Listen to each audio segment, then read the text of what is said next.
Okay, Tuesday, 23rd of January, 2024. So, advice for men in their 20s. So, a few months ago I turned 30. Ooh, okay. But it's general bit of advice that is worthwhile applying and sharing that worked for me. So, be aware of survivorship bias, but still some worthwhile things. So, two stuff: learn a second language and business. So firstly, learn a second language. Pick a language and focus on it. Pick a language that you're going to use in life, lifestyle, business, relationships, you name it, and stick to it. I've been learning Spanish since May 2018, and I still am learning Spanish. Don't really bother with languages that are just academic, like Klingon or Latin, for example, or Esperanto. Languages that it'd be cool to know, but you're never going to use in some way, some fashion, and next to no one speaks it anyway. So it's just academic, just for the brain, just the IQ points. Nice, but it's not going to be very helpful. It won't be helpful. So you might as well spend that time focusing on the language that will be helpful in the future, in terms of life, relationships, business, adventure, travel, utility. You speak a language where the majority of the world speaks. That's perfect for communication. So I chose Spanish and I stuck with it, and I am sticking with it. Simple.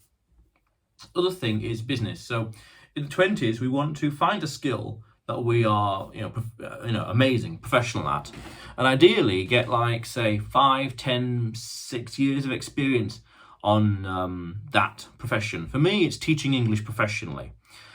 So pick a skill. I mean, of course, try different things, explore, experiment, experience different things, and then again have 5, 6, 10 years of experience doing it, the hard work, and then in the late 20s, early 30s, transition over to doing the smart work. People say, is it a balance of hard or smart work? Well, it's work hard, then you know how to work smart. So if you spend, say, 10 years as an apprentice, let's say, learning a skill and mastering it, from 18 to 28, for example, and then you hit your late 20s, you do not want to be doing that job, exchanging your time forever. About 10 years ago, I met an electrician randomly, briefly, and he was in his 60s, let's say, and he told me that he had a bad back from bending low to do manual skilled labour for 40 odd years. And he said he kind of regretted that. I'm paraphrasing. Again, this is a conversation from 10 years ago. But I remember thinking that I remember realising, and this clicked years ago, where he had spent too much time doing the physical labour. He hadn't made that transition, that leap, that jump from going out into the world and doing the work to having an office and sending young people out, people in the 20s, late teens, early mid-20s, to go out in the world and physically do it. Where he, as a 60-year-old man, in theory, would be in an office taking phone calls and orders and arranging stuff, paperwork, administration, for his, let's say, electrical company, electrician firm. So he was working still. Now, by all means, you can do what you want. You're an adult, okay? But it's worthwhile understanding in the future, if you continue doing the work, continue doing the physical, even if it's skilled labour, it will have an effect on your health. Fortunately, my work is all in front of the computer, so I don't have to go anywhere, which means I save time. I save time on commuting. I save time, keyword there, time. So pick a skill and focus on it, and then go from a skilled worker to an entrepreneur in that field. Start your own business, your own firm, revolving around that skill, because you had 5, 10 years of experience on it. You know what to do. You're quite connected. Therefore, you can build a business around that skill. I'm building an online school teaching English. So again, this is stuff that I'm doing. Survivorship bias, it's working for me. So I'm taking my professional knowledge in teaching English, basically, and turning it into a school to teach English to native Spanish speakers. So notice how I'm combining my business skills, my business acumen, with my language skills. Again, a language that I'm going to use in business and in life. Combining two together to create a very unique business that is very, very unique, because it has a very unique target audience and it solves a very unique problem. Therefore, the more unique it is, the harder it is for other people to compete with me, because I do something specific that they simply don't do. Nice. Okay, so again, languages. Pick a language and stick to it. I have no regrets, and I've said in the past, in another video on my vlog, I have no regrets spending the time I spent learning Spanish. The books I have just here, books up there I studied, using Duolingo.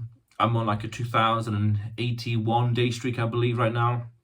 The people who I talk with on social media in Spanish, the times I've been to Spain and only spoken in Spanish as well for 8 days or a week, no regrets. Powerful, powerful, powerful learning a second language. And the business, it just makes logical sense and business acumen. Go from spending my time, 24 hours in a day, time, to building a business which I can scale. I'm separating income from time. See, on a job, your time and income are linked together, but when you separate them through business and duplicating yourself and sales funnels and whatever else, you separate it. You separate your time and income. That's powerful. That's very important, because then it frees up your time to do other things. Now, I'm building this. Still, it's a work in progress. And the language, now I think about it, it's only B1 Spanish, B2 maybe. But still, these are things that I'm doing. And this is advice that I would share. Well, I would share with anyone who I talk to in general. And I thought it needs to go into a video. So a language, pick one. Again, one you're going to use, one you're going to use in life, business, relationships, etc. Has utility. Don't pick an academic one, like Latin. It'd be cool, but not needed. Esperanto, not needed. Or, what's the other one? Klingon. Cool, if you want. Or High Valerian, if you want, but not needed. Ooh, unless there are ways, of course, you can use it in business or in life. Fair enough. And business. Go from a worker to an entrepreneur. Go from working hard to working smart. Very important. Don't be like that 60, now he'd be 70-year-old man who had ruined his back. He's in poor health. I honestly can't remember who he is. I just remember having this conversation. I remember where as well, roughly. But the name and face, I couldn't tell you. But this is a conversation that was in public 10 years ago. Again, in public 10 years ago. So don't be like him, where you've jeopardized your health because you continued along the same path. Because remember, if you keep doing what you're doing, you'll keep getting what you're getting. Exactly. That's quite important. So language and business. Pick a language and focus on it. I have no regrets with Spanish. And business. Separate your time from money. Separate your time from your income. Very important. Yeah. But otherwise then, you will see me tomorrow.